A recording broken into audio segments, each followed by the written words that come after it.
তখন হচ্ছে শাহবাগের স্টুডেন্টরা জড়ো হতো, 2 ঘন্টা রাস্তা আটকাইতো, তারপর আবার ছেড়ে দিত। একদম প্রাইমারি, তখন যে এত কিছু হয়ে যায় কিছু বোঝা যায় না।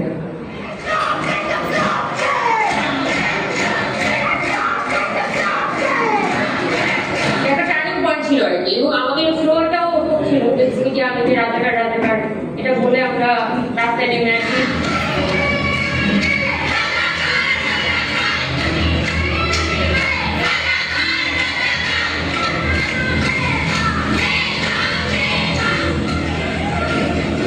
যখন আমাদের উপর ছাত্রলীগের হামলার ভিডিওগুলো ভাইরাল হলো, সবাই যখন দেখলো, এর পরের দিন আসলে ক্যাম্পাসে ছিল একটা মানে আমি যখন হল থেকে মিছিলে বের হয়েছি, দেখা গেছে যে অসংখ্য মানুষ, সাভার, আশুলিয়া, নবীনগর এই এরিয়ার যত শ্রেণী পেশা মানুষ